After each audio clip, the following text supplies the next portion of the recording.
أتمنى كل التوفيق والازدهار. فيها أن الجامعة كلها الجامعة الأردنية. كنت دائما آتي الأردن. أنا ما انقطعت عنه، درست فيه بعد أكثر من 25 سنة ومبسوط. وأعتز بهذه الجامعة. بسم الله الرحمن الرحيم، والصلاة والسلام على رسوله الكريم. يسرني أن أرحب بكم جميعاً في هذا اللقاء المميز. معالي الأستاذ الدكتور نذير عبيدات، رئيس الجامعة الأردنية، الأساتذة نواب الرئيس، أساتذتنا الأفاضل، زملاء الطلبة الأعزاء وضيوفنا الكرام. يسعدنا أن نجتمع اليوم لنحتفي بالإبداع والتميز ضمن سلسلة أحاديث الأردنية، حيث نسلط الضوء على أبرز خريجينا الملهمين في مجتمعنا الأكاديمي. نأخذكم اليوم في رحلة إلى قلب الثورة التقنية التي قلبت موازين حياتنا اليومية رأساً على عقب، من زمن كان فيه البحث عن معلومة يتطلب ساعات طويلة بين رفوف المكتبات، إلى زمن باتت فيه الإجابة جاهزة في لمح البصر، ومن اعتمادنا على أيدينا وعقولنا لإنجاز المهام إلى الاعتماد على الذكاء يفوق الخيال. نعم، إنه الذكاء الاصطناعي، هذه القوة الجديدة التي أصبحت شريكاً لنا في كل جانب من جوانب حياتنا. فما الذي يعنيه التطور لجيل عاش أيام الورقة والقلم، ولجيل لا يعرف إلا لغة الشاشات والتطبيقات؟ كيف أصبح الذكاء الاصطناعي قادراً على أداء أدوار لم تخطر ببالنا فقط، من جليس للصغار إلى عون للكبار، ومن مؤلف للأفكار إلى طبيب يداوي الأخطار، بل وحتى مبدع يطرب الأسماع ويبهر الأبصار؟ يشرفنا أن يكون بيننا اليوم أحد عقول الأردن النيرة وأحد الشخصيات العلمية البارزة، الأستاذ الدكتور عمر حتاملة. مسيرة ملهمة هنا بدأت في الجامعة الأردنية، حيث أن الدكتور عمر من خريجي أول فوج من مدارس الجامعة الأردنية، ليلتحق عام 1987 في تخصص الهندسة الميكانيكية في الجامعة، واليوم يقود مسار الذكاء الاصطناعي في وكالة ناسا بصفته الرئيس التنفيذي للذكاء الاصطناعي في مركز جودد للطيران الفضائي. 27 عاماً من العمل الجاد قضاها الدكتور حتاملة في وكالة ناسا، وضع خلالها بصمات لا تنسى، منها تأليف كتابين عن الذكاء الاصطناعي، ونشر أكثر من 33 بحثاً علمياً مرموقاً بفضل إسهاماته الاستثنائية. صنف الدكتور عمر كأحد أفضل 100 شخصية مؤثرة عالمياً في مجال الذكاء الاصطناعي والابتكار، وقد شارك كمتحدث رئيسي في العديد من المحافل الدولية المرموقة. فلنفتح عقولنا لنستلهم من خبرات الدكتور عمر ورؤيته الثاقبة، ولنغتنم هذه الفرصة النادرة للتعلم من تجربته الغنية. أهلا وسهلا بك دكتور عمر، ومرحبا بك بيننا، فلتتفضل مشكورا. أول شيء بنحب نشكركم معالي الرئيس على استضافتكم الكريمة وعلى وقتكم الثمين. تقضوه هون نشرح لكم شوية عن موضوع الذكاء الاصطناعي وين رايحين في المستقبل وكيف راح تغير الأمور كلياتها. فالمحاضرة راح نسويها بالإنجليزي هسه، والأسئلة والأجوبة إن شاء الله بنكملها بالعربي. Imagine the world as a grand chessboard, where every piece is a potential move in the hands of an unseen player, artificial intelligence. But unlike chess, in this game, the rules are still being written, and the stakes are humanity's future. When we go to conferences, we hear often about use cases, about strategies in artificial intelligence, about business models, but we seldomly hear about what is the impact on humanity, what is the impact on us as humans, on the future of societies, on the future economies, on everything that we do here in the world. And this is going to be an overview about some of these kind of things that will go moving forward. Now, I want to mention also that this is also a little bit Western bias, developing bias, because there is almost 30% of the population right now, they still don't have access to internet. 700 million to 800 million of people don't even have access to electricity. So the impact of these technologies will be diminished substantially for these populations. And hopefully in the future, everybody will be encompassing and taking part of these incredible technologies that are helping us moving forward in every single thing that we do here. artificial intelligence, as you know, is nothing new. It's been in the 50s. The game changer was in the year 2021, approximately, with the emergence of the large language models, where instead of these tools being in the hand of expert people, now became in the hands of absolutely every person. You can all you have to do is talk to it, language, and gives you incredible results. That was a game changer for everybody else. Now, these tools will continue to advance, will continue to be more capable, more effective.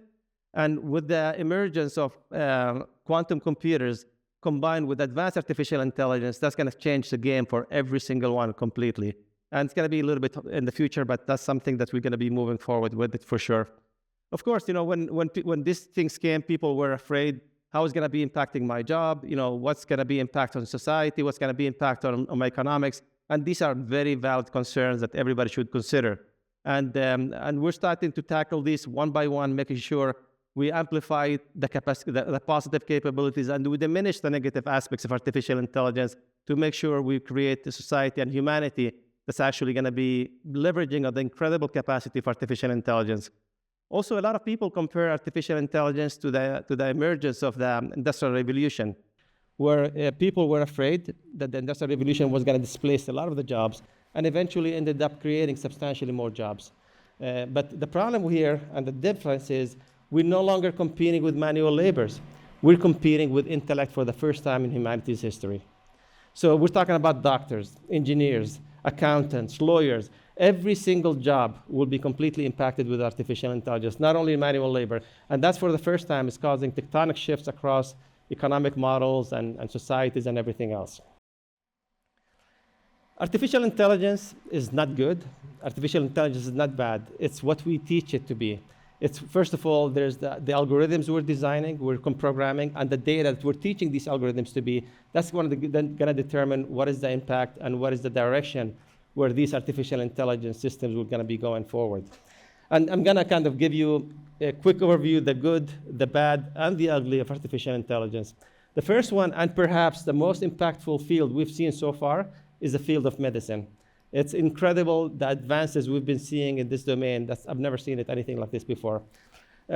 Protein folding. So protein folding, to understand how the protein is folded, it could take a PhD student almost 4 to 5 years just to decipher the structure of a single protein. We have about 200 million proteins in the world. If we want to go with the conventional way that we've been doing it, it would have taken us hundreds of thousands of years just to go through it. By understanding that, by AlphaFold, we can create new classes of medicine.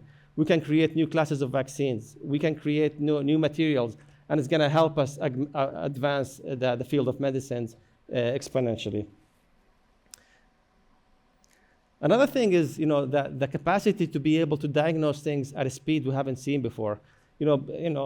Sometimes when you're being diagnosed with diabetes, it's not a single, point. You have to go multiple tests, and you have to do the cumulative, hemoglobin A1C, and takes some time. But, without anything, there's an app now. You can talk to it in 10 seconds, and it can identify if you have diabetes or not by the changes in neurological system and the impact on the vocal cords. Who would have thought just an app could diagnose you almost with 100% accuracy if you have this kind of disease or not? Another thing is heart disease.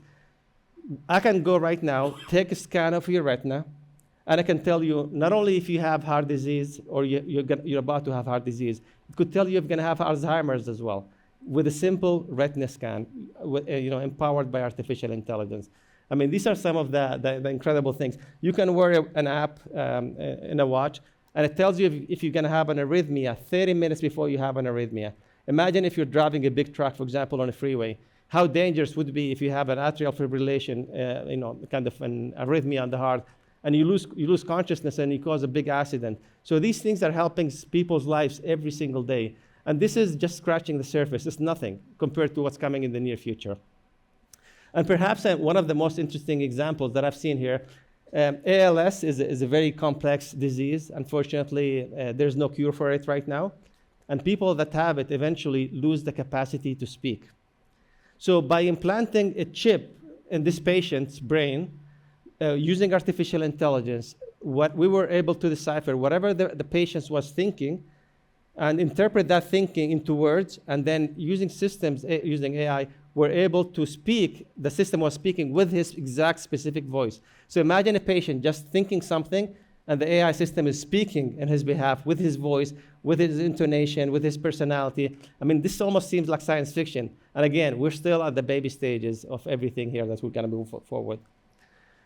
Of course, like anything else, comes with advantages and disadvantages. The challenge with artificial intelligence is the good things are amplified and the negative things could be amplified as well. So we need to make sure that how, to manage it properly.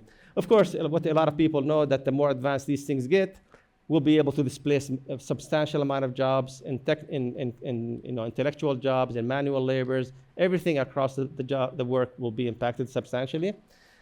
Privacy and security, I always say there's a balance. If you're going to have the best outcome from these systems, you have to give a lot of the privacy that you have. And where do you draw the balance between privacy and the things helping you as much as possible? I think that's something it's going to be, you need to look into, make sure it's impacted properly. Deepfakes are becoming more advanced every single day. At a point, it's going to be impossible to distinguish, is that a real person or not? And you don't need to be an expert, by the way. You can just sign up for a service, one of these web pages, and with minimum technical capacity, you will be able to create an incredible deepfake that takes really, really expert to be able to determine that's deepfake or not. That's probably one of the ugliest parts of artificial intelligence is weapons, automated with artificial intelligence. And hopefully we'll be able to have strict, very, very, very strict regulations at the UN level to be able to diminish the capacity from these kind of things. And the ugly, and I think this is something we need to start thinking about it, all of us together here, is first of all, the impact on humans, how it's going to be changing us. So in the olden days, when you wanted to learn about something, you go to the library, you look for books, you read, you form your opinion, and you understand about the topic. Then we evolved to the search engines. Even though search engines are not biased, they kind of have the categorization according to several criteria, but at least you had the capacity to have several web pages, several options, and you form your own opinion. Now we're moving to a point with these systems that you're asking it a question, it's giving you an answer, and people are taking that answer as a fact. Now you have to think about then who controls this company, what are the impacts behind it. Just try asking a political, a religious, something more controversial, and you can see very big bias in all these systems. So we don't want to go to us the way we'll learn in the future, that we can use these kind of tools, ask questions, give an answer, and the answer we assume it's the right answer. We need to always question everything, making sure we come up with more research, get more diverse perspectives, more opinions, and then you form your opinion according to what you see is fit. Don't get these things as an answer and move forward with it. And something perhaps more disturbing is, it's actually right now we are able to read people's minds and with an uncanny accuracy. This is something called functional MRI, and functional MRI basically tells you which areas of the brain are functioning when you're thinking about certain elements. So we trained the system, artificial intelligence, and a functional MRI. We gave the patients images of a horse, and this artificial intelligence was reading the functional MRI and deciphering what was going on and correlating it to the pictures that the patient was reading. And then at the end, we stopped showing the pictures to the MRI, to the AI. We just taking pictures, and from the signatures of the brain, artificial intelligence was able to predict what this person was thinking about. Can you even imagine? This is what the patient's view, and this is the predictive image from artificial intelligence. It almost seems like science fiction. It's incredible. And the one on the right, the functional MRI is a snapshot where you do it and you're done. But the one here on the left, it was done by Meta. It's by deciphering the brain codes. You put electrodes on your brain, and depending on the signatures, it actually can also do the same thing. Not as accurate as a functional MRI, but we're getting there. These things are still primitive, and we're advancing them year by year and moving forward with that. And their systems also now, we can kind of estimate 60% of your thoughts being translated into text by putting some electrodes. It's incredible, the thing that are moving forward here. Another thing that's going to be interesting is if there's 2 or 3 companies controlling artificial intelligence in the entire world, then all the back end, all the infrastructure, all the ecosystem is based on these companies. then they will have an impact almost into colonialism. They could dictate what they want in this region, they can dictate what they want in that region, and that's something also we need to divest from, and making sure we don't have a monopoly of certain companies that are controlling everything. Hopefully we'll have divestment, and we have a multiplicity of companies that this thing is not able to happen as well. But even cults, I see people, we've seen trends in the future where we have very advanced technological systems, and people see them as something very spiritual. So even we see the emergence of a lot of cults in the future that people will be emerging. And again, if I have a cult following of 1 million people, and I'm in control of the narrative that comes from these systems, in fact, I am controlling these people. These are at my disposition. I can tell them what to do and what not to do, what to believe and what not to believe. And that's why I call them prophets in the shadows sometimes. So also that's something we need to think about as we move forward. Of course, the biggest thing and the most impactful thing that people are concerned about is, will one day lose control of artificial intelligence once we reach to the very advanced levels of this technology. At that point, it's a game changer. It's like completely everything we know as humanity will be very, very, very different. We're still a long way from there, but that's a possibility that we need to make sure we work on it from today. We're not gonna wait until the end. It's something that from today we need to make sure we're tackling it, we're resolving it, and we're moving forward at the right path. So like I said, everything you've seen right now at the basic levels, we're still nothing. We are the basic, weak artificial intelligence. I anticipate by the end of the decade, we'll reach the second phase of artificial intelligence, which is artificial general intelligence. And at this phase, we're going to have substantially more reasoning. The systems will be at the same levels of a human brain, advanced reasoning, advanced problem solving, long-term memory, and it's going to be something that's going to help us also substantially speed up everything we're doing. And honestly, I don't think it's going to be a binary decision. By this year, we're going to reach it. I think by the end of the decade, there will be a lot of debates. A lot of the experts in the community will think we have reached that point, and a lot of the experts think we haven't reached it. But eventually, more or less by the end of the decade, we'll reach to this insanely important point in the humanity's fate, which is artificial general intelligence. Now, regulations and frameworks are incredibly important as well.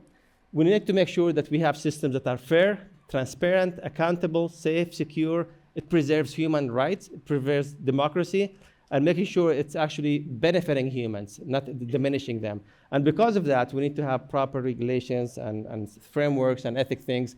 And just to give an example, so this is one of the imaging systems that we use. And just to show you the inherent bias exists today, because of the data that these things were trained on were based on very biased, flawed data that were done by humans. So this is one of the systems. I wanted to create a nurse, an image of a nurse. And I gave it parameters for the light, for the shape, for everything else. And I tried it 10 times. 10 out of 10, the image was of a female when I asked it to create a nurse. Now, I did the same thing for other functions. A doctor, a maid, a CEO, an employed person. Can you see the stereotypical bias that you have there? It's incredible. Like I said, AI is not good or bad. It's what we teach it to be. It's the data that's being trained on. And that's something we need to work on to make sure it's being trained on the best data, unbiased, that we can provide it as much as possible. Now, this is, I think, ethical dilemmas, in my opinion, could be more challenging than actually technology itself. So let me walk you through this scenario. So we've sent some astronauts to Mars, and the astronauts are walking, and something happened. The rocks fall, and 2 or 3 astronauts get injured. Behind these astronauts, we have an incredibly advanced humanoid robots walking to help them, walking behind them. But the problem is, this humanoid robot could only help one person. Which person do you choose to save? You know, this is not a simple decision. This is not something you can program in advance and tell it to this, because there is multiplicity of scenarios that's beyond comprehension. As humans, we don't even think. We have other assessments, we have intuition even, to tell us which is the person that we need to save or not. But how do we pre-program these things in advance? Can you imagine the complexity and the difficulty of programming something like this, where you're actually programming people's fate in advance? It's very, very complex. The only time that I've been in meetings and boards where people ended in conflict and fights were one of these boards, ethical boards. Very complex field that we need to make sure we continue to work on it. Now, regulations is very essential as well. So we cannot put so many regulations because we will stifle innovation completely. And we cannot have everything just, like a Wild West. Anybody can do with it whatever they want. We have to have a delicate balance between the proper regulations and ensuring everything that we continue to evolve and be creative and innovative and everything else. The European Union just came up with a very good, actually, sets of rules. They're very good, but in my opinion, they should not just be rules and just following. I think they should be evolving, learn what's the impact, get feedback, make modifying them. It shouldn't be just rules and forget about them. And also, it could impact the people in your country. For example, if you put very strict rules for some certain things, very strict requirements, people would leave the country, will go to a different country. So you will lose even very good talent, and they will go to a place where the actual environment is more amenable for them to advancing their work that they're working on. And robots, right? It seems like a silly question, actually. It seems like a very silly question when you see, what do you mean this thing should have right? Actually, today, we have actually robots on the sidewalks delivering pizzas, delivering food, and they have right. They have a right to be there. They have a right to certain things. But the more we advance, it's going to be a different story. So I'm going to show you a parody, and then I'll continue the discussion and the dialogue after that.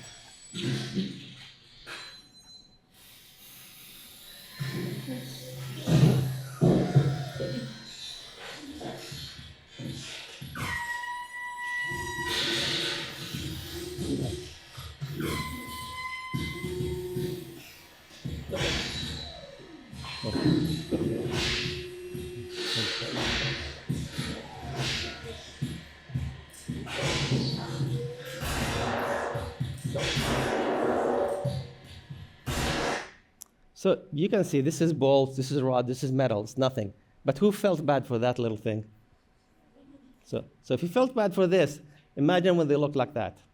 Imagine when they have personality, when they talk to you and they know more about you, more sometimes that you know about yourself. It's incredible that how, it's not an easy question that when we talk about that. And by the way, these humanoid robots will continue to advance year after year. And at one point, it will be very difficult for us to distinguish if they are humanoid robots or humans in the next, maybe 50, 60 years.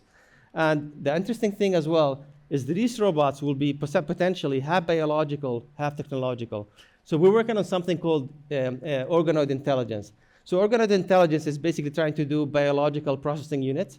So we take stem cells and we change the epigenetics in the stem cells, and we create brain cells from these stem cells, and we create a processing unit where these brain cells can do the computation. Instead of the CPU, these brain cells are doing the computation for you. Requires a fraction of the energy.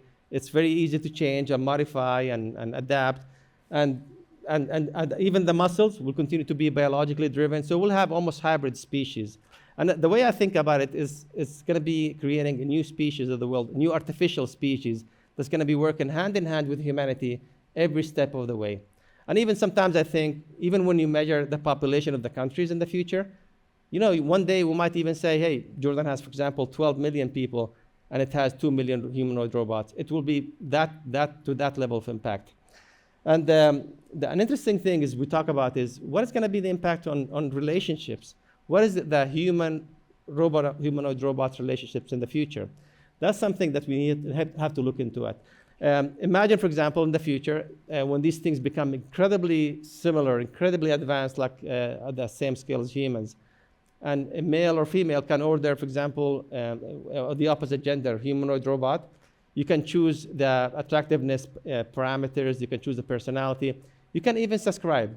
You can say, okay, I want my robot to be able to be one of the best chefs. I want it to be a musician. I want it to be a comedian. I want it to be a bodyguard. I want it to be medical doctors in these 20 specialties. It's going to be subscriptions. So each one of these attributes that you want, you buy the subscription, you pay $10, $15 per month, and you download it into this robot, and this actually going to be working with you hand in hand. The advantages will be beyond imagination, but at the same time, we have to look into ethics and privacy. Imagine who's the company behind these robots. If a robot like this is going to be with you 24 hours in your life, somebody else has access to this data. So it's things we have to think about as well. The privacy and ethics is very, very essential every step of the way as we keep moving and evolving in this journey of artificial intelligence. But then even we talked about deep fakes and everything else. But one day also, we'll be able to do cloning with humanoid robots of a person. Imagine we have almost an identical robot of a human as a CEO, and he goes and makes statements about the company. And then next day, the whole stock market crashes because of what he says. So these are things we need to think about. We're evolving and finding attributes for creating solutions for the deep fakes electronically, but also the physical forms as well will be something we need to look into as well. But also we need to go to the fundamental basic aspects of Asimov laws. Asimov laws is basically the laws that control the robots. What are the rules that these robots should abide by? And it's been for a long time by Isaac Asimov. It's a brilliant person.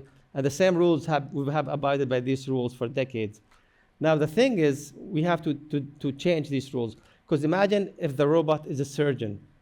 A surgeon, if he wants to do an incision on you to cure you, it's basically, if you think about the definition, he's injuring you. Even though it's for the better good, he's doing an injury to be able to cure you, but it conflicts completely with these rules. What if it's somebody in the law enforcement and there's a person gonna injure 20, 30 people, but to be able to save the 20 or 30 people, you need to neutralize that person. So all these rules right now conflict with the foundational rules we have established for longest decades. So even the fundamentals have to be disrupted, and we have to move forward to something else. But AI humanoid robots going to go into the workforce right now. Factories no longer going to be just manual, dumb, primitive robots. It's going to be robots like this, where they are extremely dexterous, incredible capacity, and infused with the highest degrees of intelligence as well, to be able to do the jobs of humans. So what is the impact of the job? So if companies and corporations start replacing humans and putting these humanoid robots to be able to do the jobs, then the revenue from the company from these things is going to be very different. In the United States, for example, almost 80% of the revenue that contributes to the country comes from individual people working, whether income tax or tax systems. But the corporations pay 10 to 15%. They don't pay much. So when the corporations start replacing humans and putting robots, who's going to pay the tax liabilities that's actually driving the governments around the world? We don't know yet. So this is something we need to start thinking about. What are the alternatives? What are the replacement for these economic models that we have right now? But also immigration. If you go to Europe right now, for example, the population of Europe is not growing at the speeds they're supposed to be. So they depend on continuing the economic engine of their country by importing immigrants from other countries. Now, when there's no need to import these immigrants, because why? Because you have humanoid robots, because you have advanced intelligence systems to be able to do the job for you, then how is the impact on the economic models? What is the impact economically on these countries that depend on the remittances of the workers are sending back to their countries? So it's going to change immigration, it's going to change the economies for multiple countries around the world, and all that stuff is all completely interconnected that we need to work on. So we hear a lot about artificial intelligence. Don't worry about it. Artificial intelligence is not going to take your job. A person using artificial intelligence will take your job. And I can tell you, artificial intelligence can take your job, and in fact is taking your job even today at the most primitive stages that we have. All you have to do is go to San Francisco. A lot of the taxi drivers are losing their jobs to autonomous cars. If you go to call centers, right, the majority of the call centers are completely automated with the highest degree of autonomy by advanced artificial intelligence systems. Even podcasts, just to give you an example how realistic these things are. So I uploaded a few of the articles that I did on artificial intelligence, and I told the system to create a podcast for me. A podcast that sounds realistic, sounds engaging. It did better job than almost anybody I've heard. So just one. And the expert, Dr. Omar, he's someone who's AI fairly fast, but on the sport, he also is create the asset with how production, about the other side you can. Here's what they will use. Dr. Hatamleh, there's the AI's current state to adaptation that's starting to walk. This on or if I check GPT for Netflix series on what you're able to just think. Absolutely.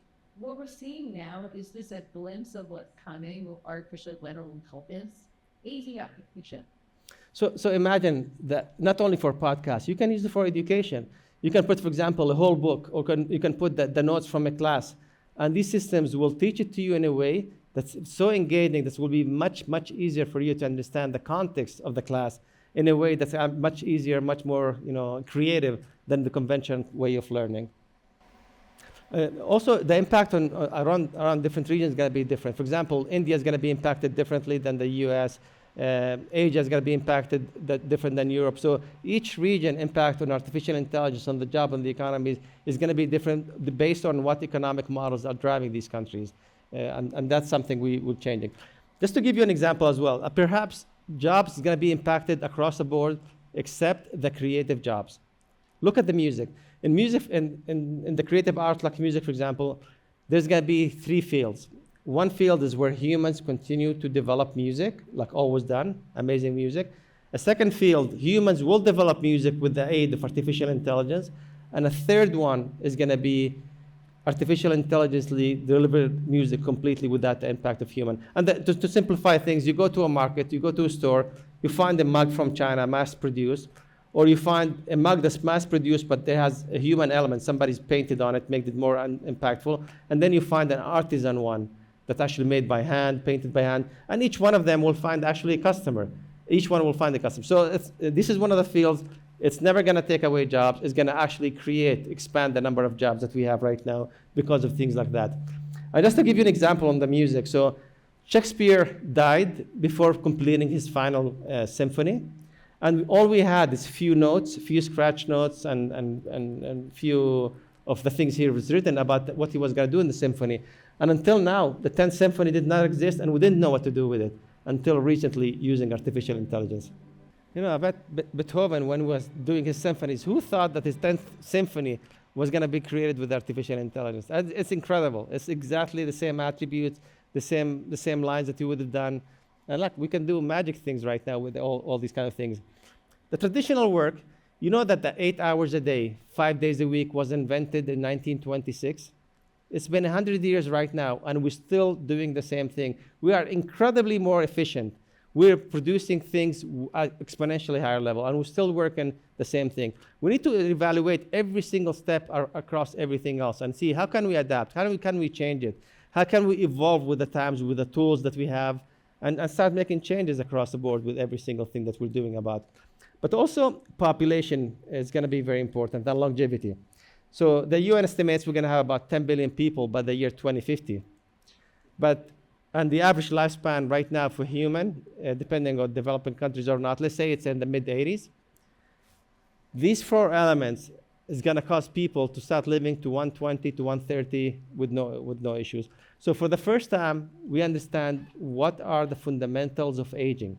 So we have 9 hallmarks that we finally understand what causes humans to age. And by the way, aging has been classified as a disease. And that means we can find a cure or a treatment one day.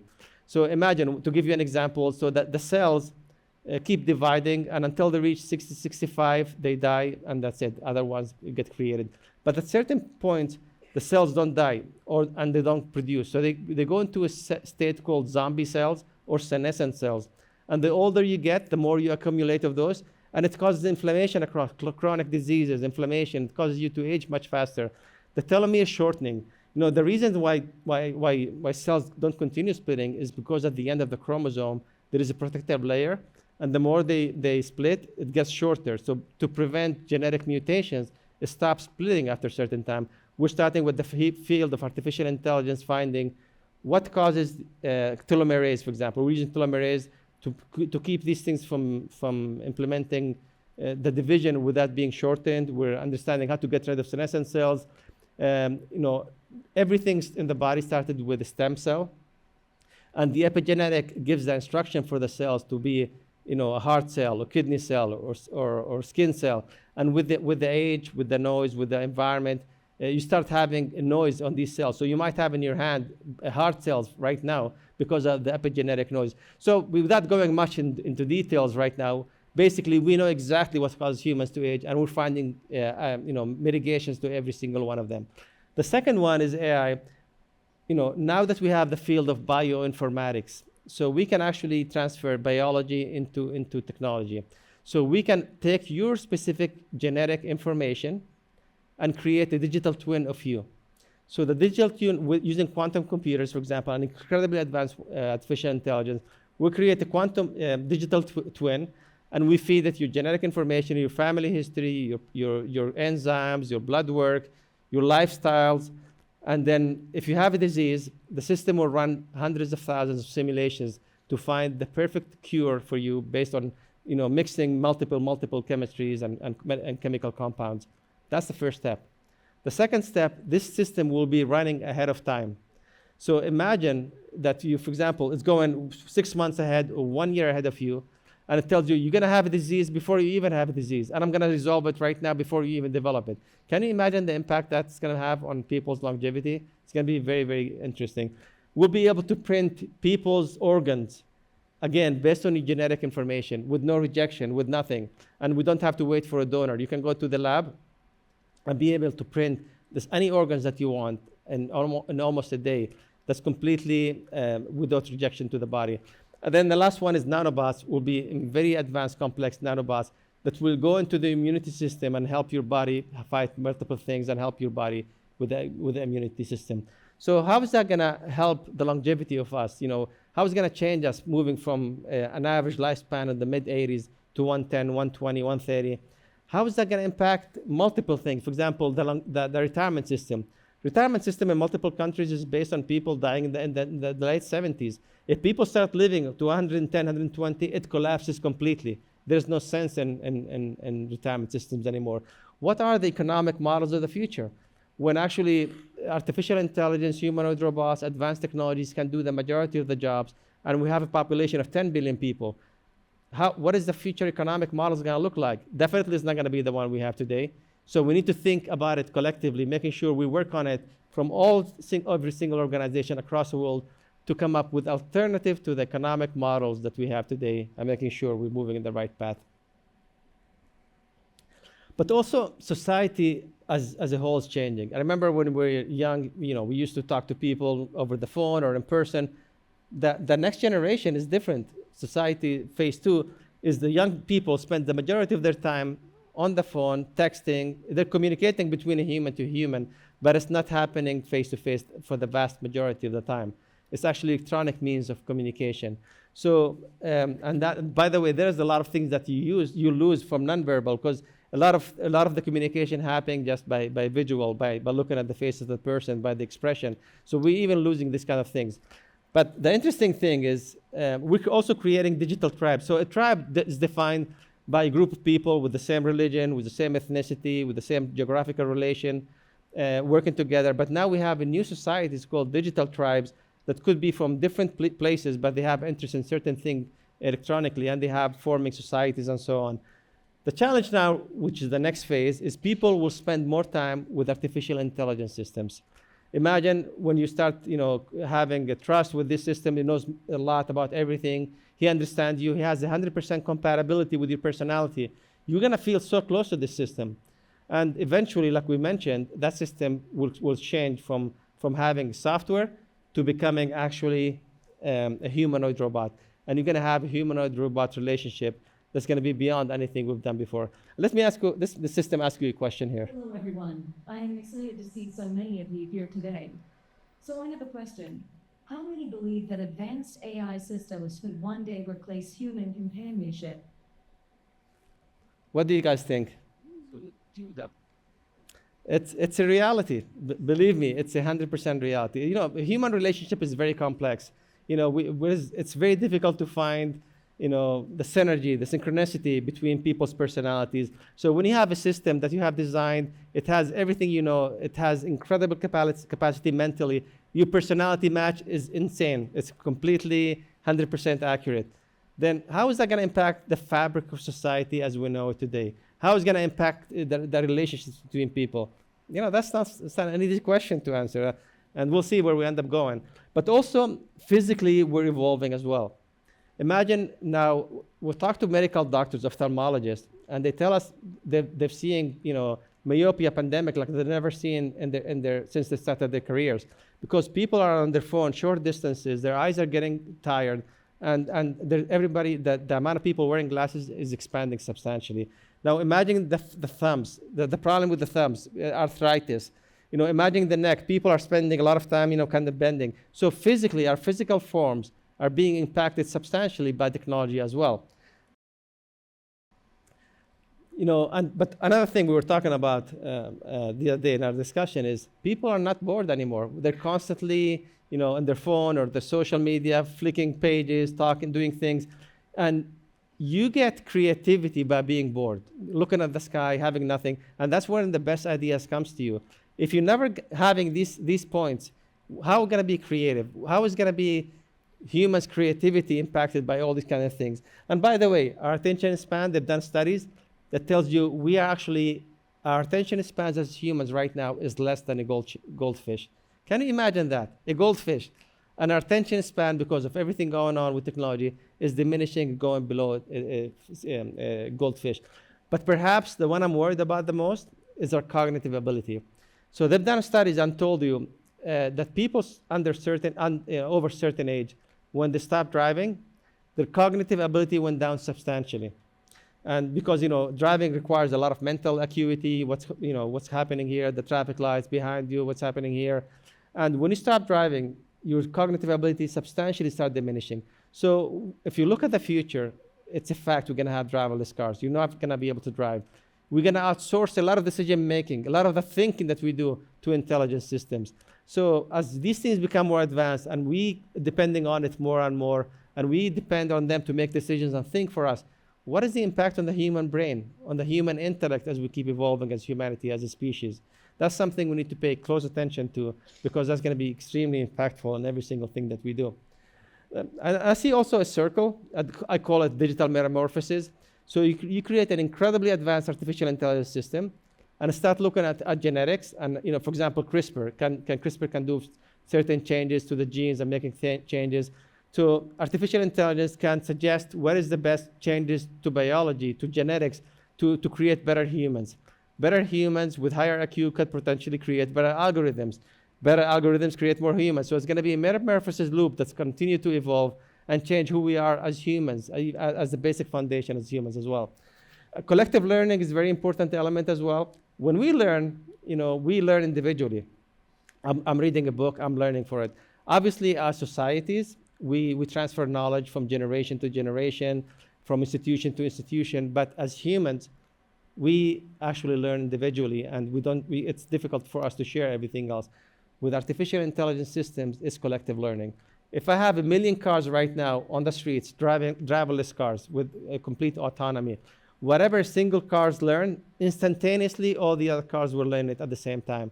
So can you imagine the speed of learning that these electronic systems are having? How does it compare to humans? How can we keep up with the pace? How can we keep up with all these kind of things? It's going to be very, very challenging. But also academic institutions, that's another topic we're talking about with Dr. Nadir, is we're graduating people that are not ready for the job market. If you have a degree that's 5 years, for example, by the time you graduate, technology has changed so much.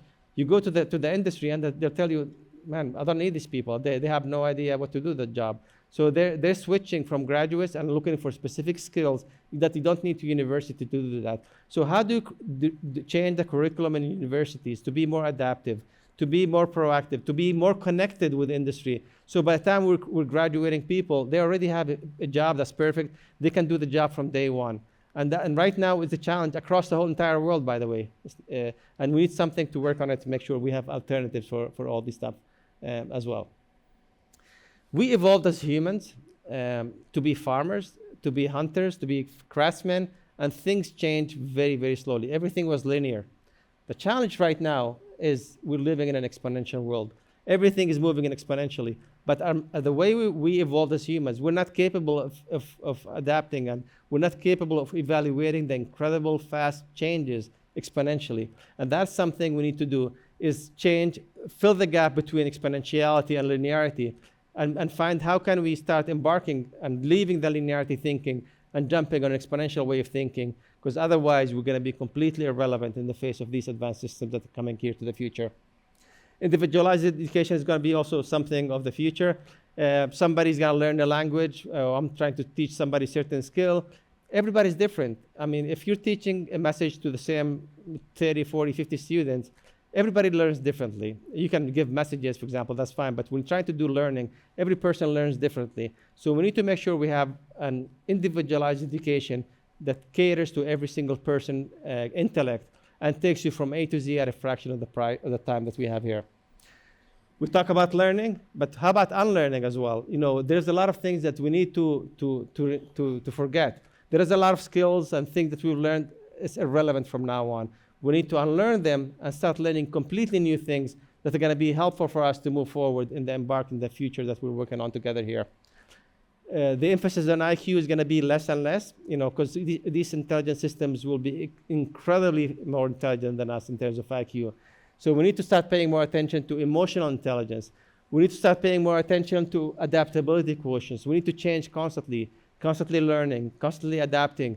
We need to think out of the box. We need to think innovatively.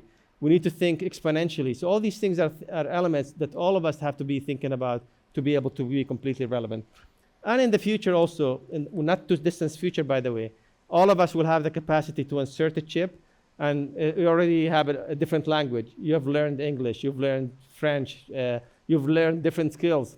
And that's going to be a reality. That's not science fiction. Now, the question that we're asking ourselves is, we need to make sure that all these systems actually, all these systems are available to everybody all around the world.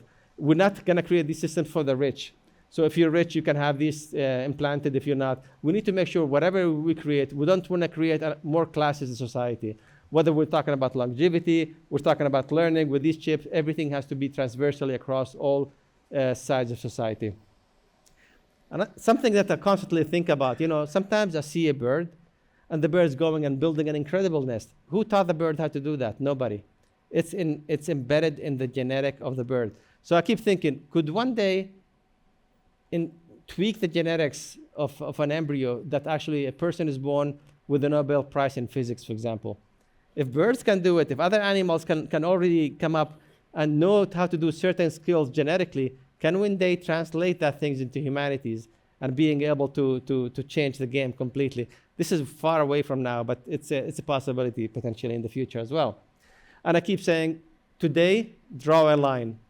Whatever made you successful in the past, I guarantee you it's not going to be the same that's going to make you successful in the future. You have to be completely different skills, different attributes, different ways of looking at every single thing. That's what's going to make you successful moving forward from now on.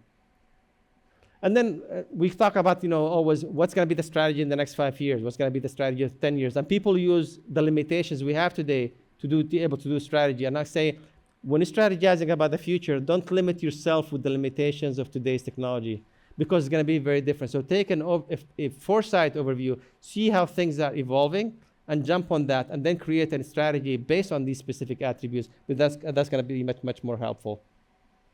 We need to connect the dots. We need to be connecting dots in ways we haven't done it before. We have to completely think differently. Our way of thinking has to evolve in ways that's completely different than the ways we're used to, and be able to take us to a different place. This is one of my favorite topics. It's called acceptation. Acceptation is a biological term. It actually tells you that something was invented or created for a function, and then it was completely co-opted for a whole different use. So by the way, the feathers on the birds, they were never intended for flying. They were actually evolved for thermoregulation. And then something happened, and they started flying, and that concept of acceptation came along, basically. So imagine if you have hundreds of thousands of intellectual IP, for example. You can use artificial intelligence to find completely new uses and create economic models in the tens of billions of revenue, because you're looking at things that were invented and find completely different use for them. And just to give you an example, so this person in Argentina, they were having dinner, and they were trying to open one of the bottles they were drinking, and the cork fell inside the bottle, and nobody was able to get it. So they did it, a bet, who can get the cork out of the bottle without breaking the bottle? And eventually this person put a plastic bag, inflated it, and got it out. And he went and he kept thinking, that was an interesting solution. I wonder if I can use it somewhere else. He was talking to a gynecologist, friend of him, and they came up with something called Odon device, where it's being used in developing countries to help deliver kids. They've saved thousands and thousands of kids in developing countries where they don't have access to advanced medical technology.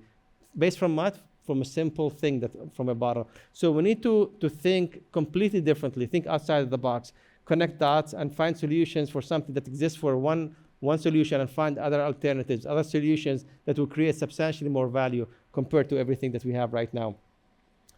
This is an interesting phenomenon called starling murmurations, where we have thousands of birds flying instantaneously, and you never see birds colliding. It's insane. And the thing is, in the near future, we're going to have skies with flying taxis, with drones. The skies will be completely filled with these flying elements. Can we learn from this and potentially being able to understand how do birds do this incredibly advanced synchronization of flying and implement that into technology, and we can implement them into the skies of the future to be able to create the best things possible. Diversity is incredibly good. I can bring you right now 20 engineers, 30 engineers, and all of us will think the same, because this is what we're used to. We can bring 20 doctors, 30 doctors, the same thing. And you need to diversify as much as possible. This is a bike company in the Netherlands. And the problem with this one, when they were shipping it, I think about 60-70% were being damaged during shipping, and the company went almost out of business. Of course, as an engineer, what do you do? So, well, I'm going to change this section from metal. I'm going to make it from plastic to metal. I'm going to increase the cross section, the diameter, because this is what engineers do. And then came up this person that was sitting with them. He was no technical. He said, why are you wasting your time with this? Why don't you just print a copy of a TV on the box? And people will think you're transferring or shipping a TV. 5 cents solved completely the problem. And that's the power of diversity, the power of getting away from the groupthink mentality that we often fall into, be able to do something like this. Another one that's actually tell you that we have to think completely outside of our domains. So this is a potato chip company that we're actually trying to get grease out of the potato chips. And conventionally, the way they do it, they shake it as much as possible to remove the grease. And the problem is a lot of pieces end up being broken. And so they put a challenge outside. I think they offered it to hundreds of thousands of people all across the world. And you're never going to believe where the solution came from. From a violinist. The violinist was playing a note, and the specific note was resonating with the natural frequency of the grease, and the grease was being displaced from the potato chip without impacting the structural integrity of the potato. And imagine a solution like this. So again, look outside of your domain for solutions. The key is diversity, and you'll come up with solutions that you never thought existed before. The lines are blurring between industries. Before, technologies in the medical domain used to be only applicable for the medical domain. Technologies in transportation used to be. Now technology across any place is applicable across everywhere else. Look at 3D printers. We can use them for creating parts. We can use them for creating houses, for printing food, for printing clothes, for printing even organs. So a single technology is transversal across the entire technology, and that's going to be incredible across the board. So we need to also work with startups. We need to work with people and that don't work for big corporations, because sometimes you might work with a startup that can give you an amazing idea that would have taken a conventional corporation multiple millions of dollars a lot of times. And we need to be visionaries as well. See what's happening, how is everything changing, and embrace an element of visionary as well. We need to team and work resources, work with government, industry, academia, non-government, startups, because that's where you get the power. The power is by combining efforts across multiple domains, multiple ecosystems. That's going to be giving you the advantage that you need to be able to move forward. And the key here is you cannot be reactive anymore. If you are reactive, I guarantee you 100%, you're going to be completely out of the game. You need to be completely proactive. You need to see what's happening, what's going to happen before it happens. You have to have an element of foresight. That is the only thing that's going to give you an advantage and keep you from going completely out of the way and becoming irrelevant in everything that you're doing. And it's interesting, we spend millions of dollars trying to train people, becoming more creative, more innovative. Kindergartners are the smartest, the most creative, humans in the world. They've done studies actually comparing top company CEOs with toddlers, and the toddlers were able to solve problems that were substantially more creative than the actual CEOs. So, and at the end, we keep spending that and creating training classes. So why don't we change the whole environment? Why don't we change a place where we don't diminish the creativity of humanity. You know, as you keep growing up, you said, oh, this is difficult. No, this is, you can't, or there is no way you can do that. Oh, this is for smart people. We need to change the way we create, you know, new generations, and have them think in a whole different way, where they continue to be creative and innovative without diminishing and stifling the way of thinking that's creative across the way. Also, something simple, you know, probably silly, you know, we tend to use titles like manager, director, supervisor. So if you think about them, they're a little bit demeaning. You know, I'm managing you, I'm directing you, I'm supervising you. But how about if we change them and we start using other titles actually to create a better, you know, system in the company, better things. You know, everything we show you here today about the future, this is one point. This is my perspective on the things I've learned, the things I've read, the things I've evolved with. But this is one dot. If you're gonna look at the future and how the future is evolving, you cannot draw a curve with one point. You have to get multiple you know, perspective from different people, talk to people across the board, and collectively you'll be able to come up with a chart that tells you where the future is evolving in a way that's completely different than anything we've done. And by the way, you know, we need to be an ecosystem. You know, the forest is not individual trees. It's a single ecosystem. All the trees in the forest are connected under the floor, under the sand, with the fungus web. And they communicate with them. They transfer, you know, nutrition. Sometimes with infestation, they kind of alert each other. So it's a whole ecosystem, and we have to work the same thing. We cannot work individually as trees. We have to work as an ecosystem across the board with working with everything else. You know, there's something really interesting when people go to space. It's called the overview effect. When they go there, their whole life actually changes, and they don't see countries, they don't see borders. They see a beautiful blue planet, and it transforms their life completely forever. And that's the same thing I keep thinking about everything we do. When you're a strategist, you have to get out of your where you work, you know, your business, your economics. You think about what's happening geographically, what's happening economically, what's happening technologically, what's happening geopolitically, and then come back and you'll have a very different perspective of everything that you're doing and moving forward with that. You know, when we talk about the future, you know, we think that there is a singular future, one point. The future is this or the future is that. In fact, there is no single future. There's multiple future. And which future we end up using depend on every and each one of us here. So imagine if we put our collective intellect together to create the best future for the next generations. I think the possibilities will be endless. Thank you very much. Good. Yeah.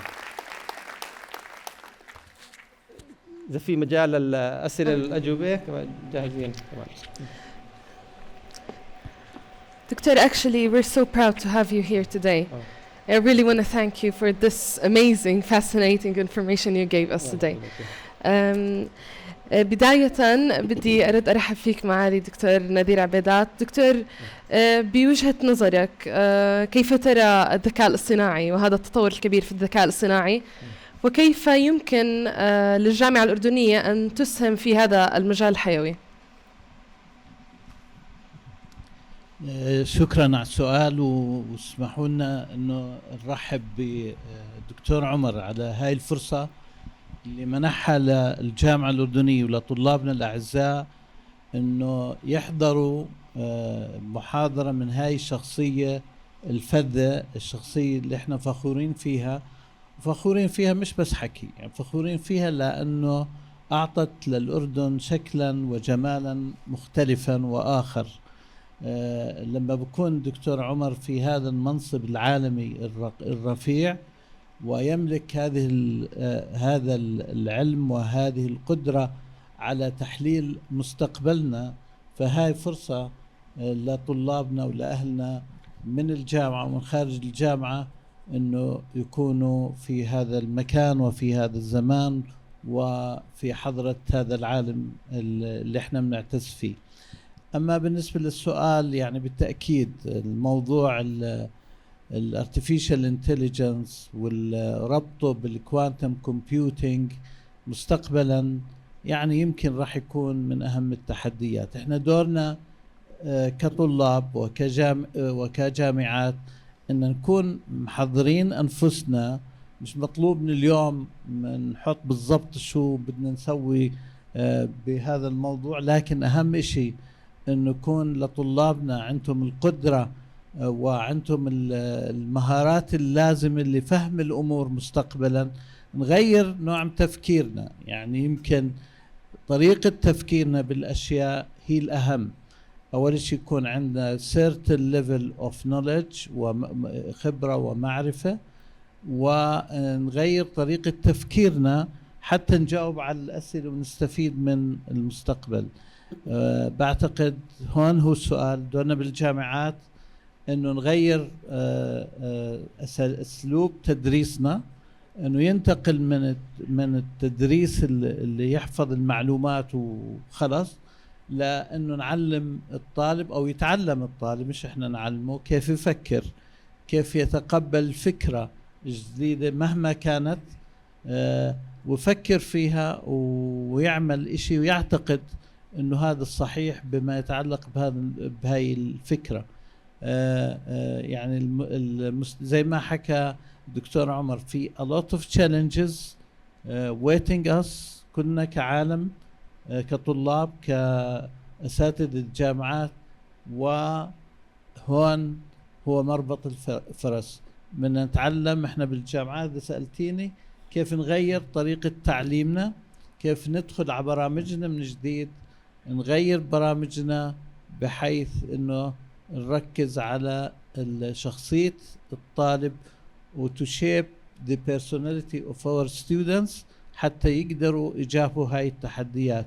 مرة ثانية بدي أشكرك جد دكتور عمر على هذا وأنا يمكن اليوم وانت بتحكي لما حكيت على future of economy انه خطر على بالي موضوع النظرية اللي حكوا فيها قبل بال1900 يمكن و20، لما حكوا عن النظرية الماركسية وحكوا كيف التكنولوجيا راح تغير العالم والايكونومي وعلاقات الانتاج والى اخره. لما قال لك انه التكنولوجي بحد ذاتها راح يكون لها دور كبير بالانتاج وبالبضائع وبالافيلابيليتي اوف برودكتس، بحيث انه راح تغير طريقة علاقاتنا مع بعضنا، علاقات الانتاج.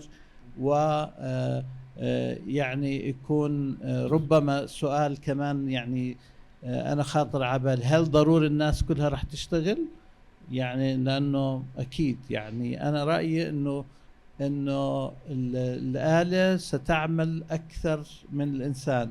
فالسؤال ويمكن اذا عندك يعني جاوبني عليه دكتور عمر، انه هل في مشكلة اجتماعية راح تكون اذا مش الكل اشتغل، انه هل لابد من ريجوليشنز اللي تحفظ للناس اللي ما بيشتغلوا حقوقهم حتى لو ما اشتغل، خاصة انه راح يكون في وفرة من البضائع والانتاج. وشكرا يعطيك العافية. شكرا ما عليك. بعدين بحب قاعد بنشوف ما شاء الله وجوه أليفة. بنبلش احنا اول شيء انه في كفاءات عاليه جدا جدا لما تربينا هون وتعلمنا. مديرتنا الفاضله مس ملك حياتها موجوده هون كمان، كان لها الفضل الكبير.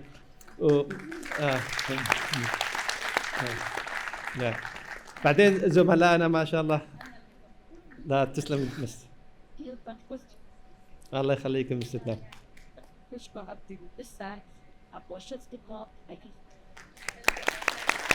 الله يخليك مستنا. والله الفضل طبعا بالاساس ببلش الواحد.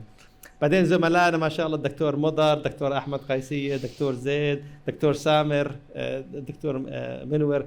يعني كل سنه انا بحب اجي واشوف كيف تتطور، يعني ما شاء الله الافكار والشغلات اللي بيقدموها للجامعه، يعني عم بتميز الجامعه مقارنه بالجامعه الثانيه. طبعا دكتور واللجنه الاداريه عندكم افكار ما شاء الله يعني ممتاز جدا جدا. هي راح تقدم الجامعه، تعطيها الديستنجويشنج فاكتور كومبير تو اذر يونيفرسيتي. اكيد. نعم والله جاهزين ما عليك، احنا جاهزين في اي وقت بدكم اياه. نعم. في سؤال هنا؟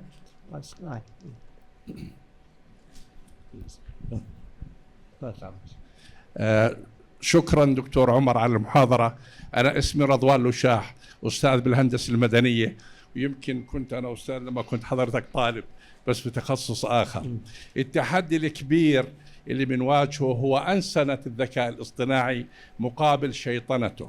الكويس اللي حكيت عنه الجود وهو الناس الطيبين، بس الخوف من الباد، الناس الشياطين اللي بيستغلوا هذا الذكاء لتدمير الإنسانية والخوض في الأمور السلبية بهذا المجال. شكرا.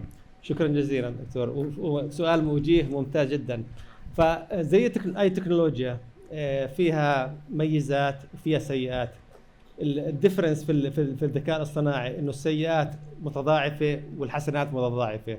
فعشان هيك احنا قاعدين بنحط الريجوليشنز انه على اساس انه نقدر نحجم الشغلات النيجاتيف ونعمل امبليفيكيشن للشغلات البوزيتيف، لانه هاي هي الطريقه الوحيده اللي راح تكون فيها. اي تكنولوجيا فيها شغلات سيئه ومو ايجابيه، بس الطريقه هاي كيف نقدر نشوف نعمل ريجوليشنز وبوليسيز انه نتحكم فيها هي راح تكون الطريقه. مش راح تكون يعني شغله نحلها من اولها، راح نعمل اخطاء، راح نعمل شغلات مضبوطه، ومع شوي مع الوقت راح نتقدم ان شاء الله ويكون عندنا شغله بالطريقه الصحيح.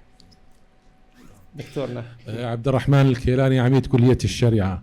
الحقيقة أنا فخور جدا بهذه المحاضرة القيمة اللي استمعت إليها من صديقي العزيز الدكتور عمر حتاملة، اللي درست معاه وفي ظل مديرتنا الكبيرة الست ملك الناظر اللي كانت مديرة للمدرسة النموذجية، ودرسنا معا جميعا، والآن نلتقي مرة أخرى في رحاب الجامعة الأردنية وفي ظل قيادتنا وإدارتنا الحكيمة الدكتور نذير عبيدات لنستمع إلى هاي المحاضرة الجميلة والرائعة، ونرى كيف أنه ما كان خيال علمي في يوم من الأيام أصبح اليوم واقع، وهذا يدعونا أن نعرف كيف نتهيأ لهذا الشيء ونضع الخطط المستقبلية له.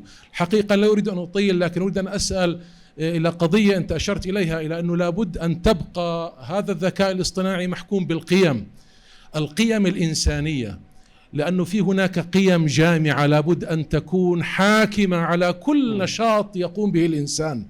فكيف نستطيع أن هذه القيم تبقى حاضرة؟ قيم العدل، قيم الرحمة، قيم الإنصاف، قيم الإحسان.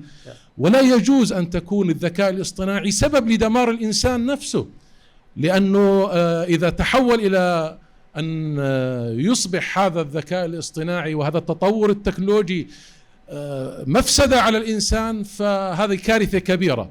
الآن هذه قضيتنا اللي أنا أود أن أسمع منك، كيف يمكن أن تبقى القيم الإنسانية، القيم الدينية أن تبقى حاكمة على هذا النشاط ليبقى في مصلحة الإنسان ولنفع الإنسان العام. شكرا جزيلا دكتور.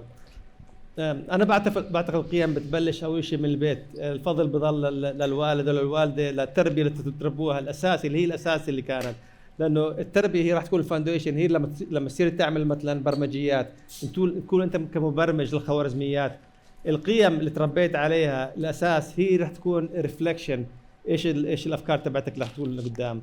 انفورشنتلي في كثير بالعالم قاعدين متغير هسه، إنه السلفشنس والناس كلياتها بس بتفكر بحالها، يعني عم بتغير السوسايتي كامله كليا. بس هاي من الشغلات تفضل فيها دكتور راح تكون مهمه جدا جدا، انه نعطي القيم. بعدين احنا هسه ممكن نتحكم بالذكاء الاصطناعي، ممكن نتحكم بالذكاء الاصطناعي حتى بالمرحله القادمه.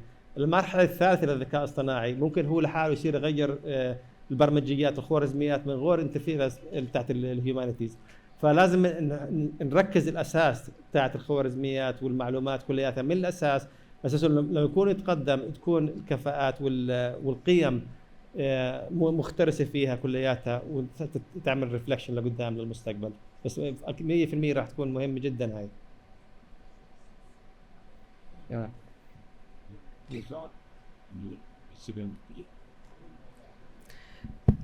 السلام عليكم. بسم الله الرحمن الرحيم. المهندس عبد الله بدير، نحن كثير فخورين اليوم وطمعانين انه نسمع رأيك دكتور بالنسبة نلخص إذا بتقدر تختزل من 3 مبادئ حكيت فيها، إنه الواحد يكون مش رد فعل وإنما مبادر، وإذا اتفقنا إنه التعلم لا ينتهي فقط لما يخلص الطالب من الجامعة وهو التعلم المستمر. بناء على هذا الحكي ونحن عارفين إنه كل العالم عم بيتسابق بالحديث اللي عم نحكي فيه اليوم، فإيش نصيحتك إذا بتختزل ب3 نقاط أساسية كنصيحة استراتيجية وطنية نقدر نستغل إنه هي فرصة إذا واكبناها وهي تحدي إذا ما واكبناها. شكرا لك. ممتاز. أنا بتذكر الجملة هاي سبحان الله لما تخرجت من الجامعة كان واحد من زملائنا بيحكي حتى الجريدة ما بدي أقرأها، خلص أنا انتهى الموضوع، تخرجت ولا انتهى القراءة بالنسبة لي. تخيل قديش تخيلنا أنا خلال أسبوع إذا ما بقرأ كل يوم الصبح 4-5 أبحاث خلال أسبوع بكون ضايع في المجال الذكاء الاصطناعي. فالشغله المهمه اللي هو التعليم المستمر، لازم كل يوم الواحد يتعلم شغله جديده، يضل يتابع شو اللي بيصير فيها. الادابتابيلتي، انك تغير من شغل لشغل، يكون عندك القابليه انك تغير مجال عملك، تغير طريقه تفكيرك في مجال معين. الشغلات هاي راح تكون مهمه جدا جدا. بعدين زي ما حكيت اول انه لازم تفكر خارج الصندوق، لازم تفكر بطريقه تكون اكسبوننشال، يعني تغير طريقه التفكير كليا.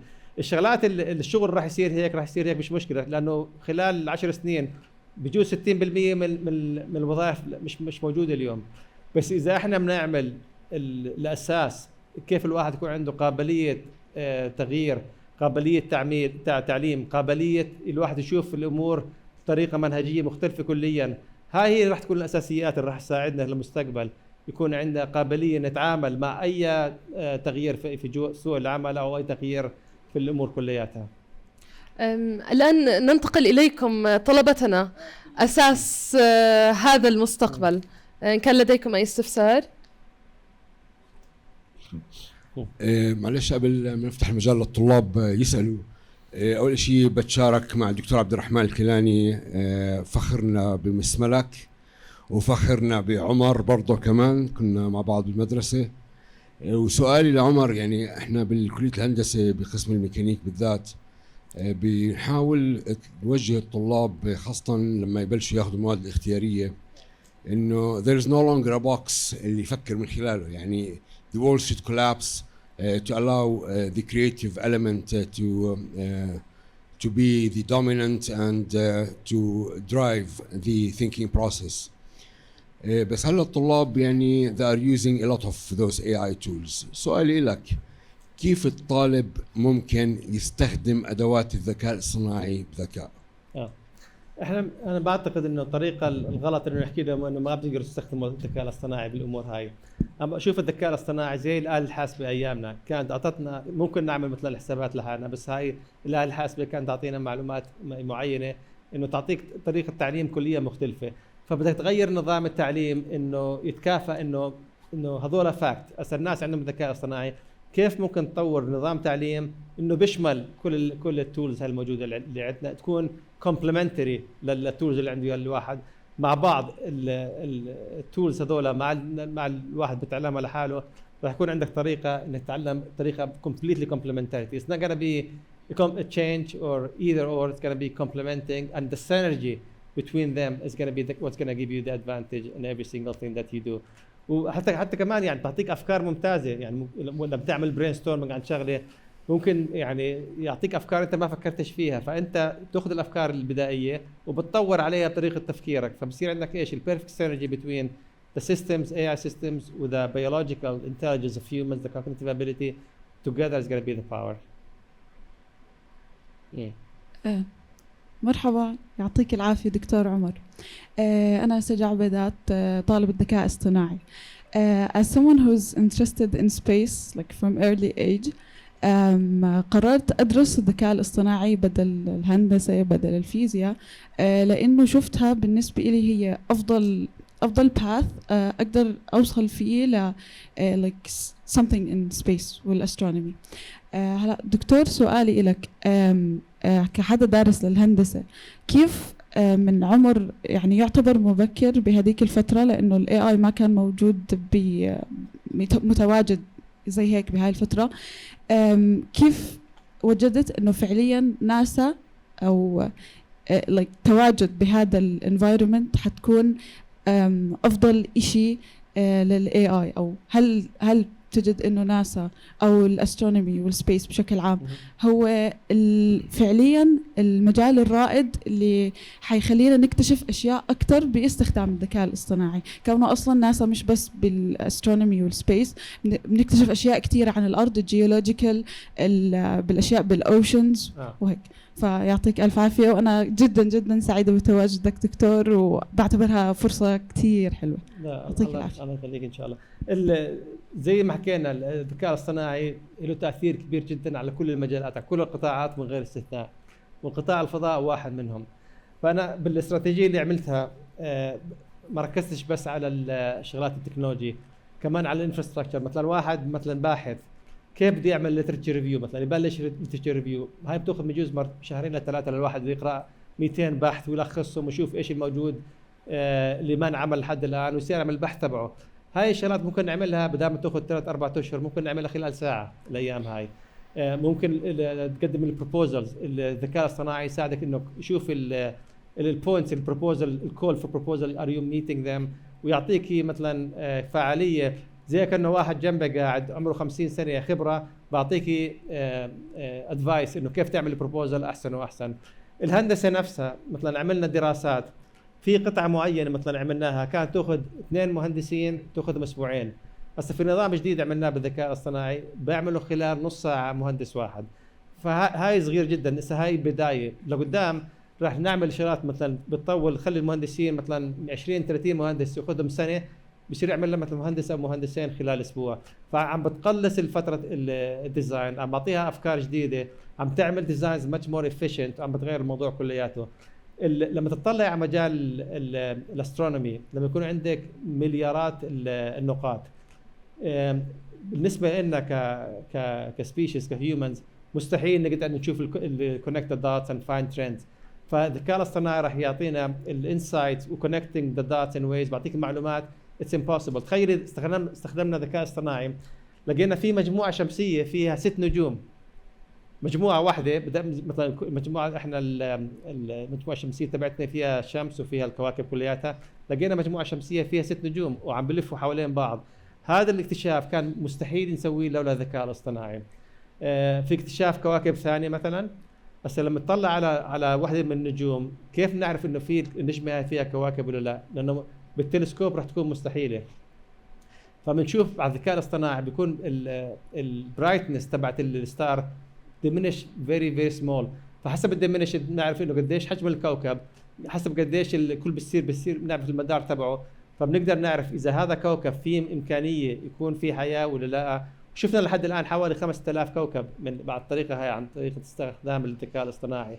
بالميديسن كل ما نبعث الناس لكواكب ثانيه السيجنال راح تطول، مثلا احنا للقمر بتاخذ 2-3 في المريخ، من لما تحكي مرحبا لما يرد عليك هذا بدك 45 دقيقه تقريبا depending on the orbit. فبدنا نعمل سيستمز يكونوا completely autonomous، نبعث روبوتات تصير تعمل شغلات من غير الانترفيرنس تاعت من الارض.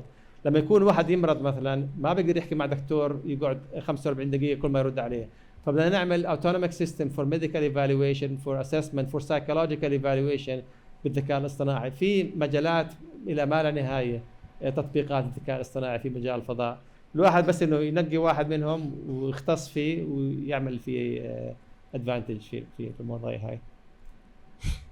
يعطيك العافية دكتور، كيف حالك؟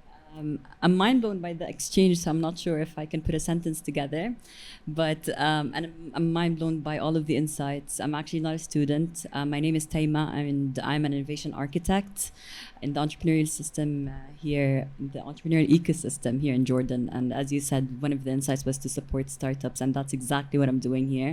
I'm supporting my friends that run a creative agency. So you've got Ashraf, Mahmoud, Rami, and they have a startup of their own. So I really appreciate that insight, and kudos to the college and yourself. My question, I guess, is very straightforward. AI and war, the region, given the political climate, where do you see the region going, and how do you see artificial intelligence affecting the current political climate and where we're going? Thank you. بس سوري الصوت مش واضح كثير، ايش السؤال اخر شيء؟ AI, war. How do you see AI affecting war, weapons, where we stand regionally بالشرق الأوسط? Wars? War, yes, Yeah, war, yeah. weapons, all of that. So what do you think? Yeah. So this is a debate that's actually giving across multiple people in the community. Some people say, well, AI is actually being used, but it's reducing collateral damage. I am completely against using AI in anything that has to do with weapons. I don't believe in creating weapons to start with. But unfortunately, you cannot stop these things from happening. Hopefully, if we can put a lot of pressure, we can put much more regulations, much more stringent restrictions on using these advanced systems when you have to embed them with war, because they can create things exponentially worse than we have today. And we can outsource a decision instead of a human having evaluation, sometimes having an intuition, to having a system that's making the decision and impacting people's lives. So I'm completely against using them into the war, but unfortunately it's going to be happen. What we can do, like I said, is put some kind of emphasis into creating more regulations and creating more restrictions, not only on the individual level, the country level, at the UN level, maybe something that's impacting the entire globe, and being able to diminish the impact of these extremely advanced tools into being used in fields like the military and the wars and autonomous weapons.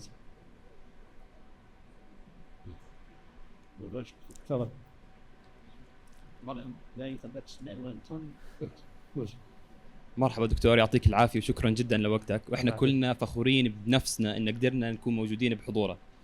بداية أنا أنس عصام، الأول على دفعة إدارة الأعمال. ما شاء الله. وعندي سؤال، إنه هل بنقدر نستخدم الذكاء الاصطناعي بالاعتماد على البيانات الضخمة الموجودة هسه لنتنبأ شو المستقبل الأكثر ممكن يكون حاصل بناء على شو أنت تفضلت بأنه في أكثر المستقبل راح يكون بناء على شو تصرفاتنا الحالية؟ والسؤال الثاني، إذا كيف بنقدر نستخدمه ونتوقعه بأحسن طريقة عشان نطور الاستراتيجيات بناء على شو المستقبل المتوقع، وبنفس الوقت كيف نصيد الثغرات اللي راح تحصل بناء عليه لنطور بزنس ناجح بناء عليها. ممتاز. شكرا ممتاز 100%. جواب اكيد 100%. الشغله مثلا عندك الانسوبرفايزد ليرنينج بعطيك ترندز انه انت ما فكرتش فيها حاليا، فانا شغلات بنركز عليها اللي هي الفورسايت، البريدكتيف اناليتكس، انه مش بالمعلومات اللي عندك اياها اليوم based on the details and the data اللي عندك اياها اليوم، ايش gonna be the evolution for the next 6 months to 1 year، ايش في معلومات، بعطيك كونكشنز وترندز وبعطيك انسايتس انت ما فكرتش فيها. كل ما الداتا تكون اكبر بيكون صعب جدا، تقريبا مستحيل الواحد يقدر يقيمها. فالذكاء الاصطناعي الانسوبرفايزد ليرنينج راح يعطيك معلومات انه يعني تقريبا مستحيل لانسان يقدر يقدمها، فراح يفجيك المعلومات هاي. كمان ممكن تستفيد منه بيست اون المعلومات اللي قدمها والفورسايت اللي والكونكشنز اللي عملها، كيف ممكن تعمل استراتيجيه حسب الباوندري كونديشنز اللي عندك اياها، حسب الايكونوميك مودلز، حسب الليميتيشنز، حسب الريسورسز، حسب الجيوبوليتيكال سيتويشنز، حسب الديتيلز اللي طلعتها انت. بعطيك استراتيجيات 100% كاستم ميد. زي ما حكيت قبل، انه مهما طلعت استراتيجيه لازم تكون ايفولفينج، لازم تكون بروجريسيف، لازم تكون دايناميك. ما في الايام انك تطلع استراتيجيه وتوقف عندها، لازم كونستنتلي كل 6 اشهر تزورها مره ثانيه، شوف شو اللي امبلمنتد، شو اللي مش امبلمنتد، كيف تغيرها، كيف تعمل تعديلات عليها. constantly evolving, constantly dynamic. Don't use strategies as static and one size for all. حددنا في اي اي تول معينه ممكن نستخدمها بالضبط؟ عده تولز مش واحده، فبدك تتعلم انه كيف تستخدم هاي للمجال هاي، كيف تستخدم هاي للمجال الثاني. فلما تخش في المجال راح تشوف انه عندك مجموعه من الادوات للذكاء الصناعي، فحسب المجالات اللي بدك اياها انت بصير تحكي انا بدي هاي بستخدم هاي لهاي. وحتى لكل مجال في عده عندك اوبشنز، مش انه اوبشن واحد، حسب اللي بدك اياه انت. بعطيك مجالات معينه كثيره، بس اتس unlimited و everything you said it's 100% doable. 100%. شكرا جدا، يعطيك الف عافيه. مساء الخير للجميع. مهندسة سميرة حيات، أنا مدير العام للمنتدى العربي للمدن الذكية. سعيدة جدا بوجودي بجامعتي، أنا خريجة الجامعة الأردنية، وبوجود حضرتك دكتور إحنا بنتابعك دائما على شبكة اللينكد إن بالمنتدى، ونتمنى تقبل دعوتنا إن نستضيفك حتى لو أونلاين إذا وقتك بيسمح. سؤالي لحضرتك من خبرتك العالمية الواسعة في مجال الذكاء الاصطناعي، كيف ترى مستقبل الذكاء الاصطناعي في الوطن العربي؟ اليوم الوطن العربي يعني بدي أحكيها بصدق وللأسف إحنا دول مستهلكة للتكنولوجيا، للأسف لسنا منتجين. يعني يمكن في ستارت ابس وفي ريادة أعمال وبدأوا شبابنا إن شاء الله، يعني اللي بنأمل دائما هم إنه مستقبلنا إنه يرتقوا فينا في الوطن العربي، لكن ما زلنا مستهلكين. هل ترى بالمستقبل القريب أو البعيد فرصة للأوطان العربية وللميدل إيست تحديدا إن نكون منتجين للتكنولوجيا، وكيف ترى مستقبل الذكاء الاصطناعي في المنطقة العربية؟ شكرا.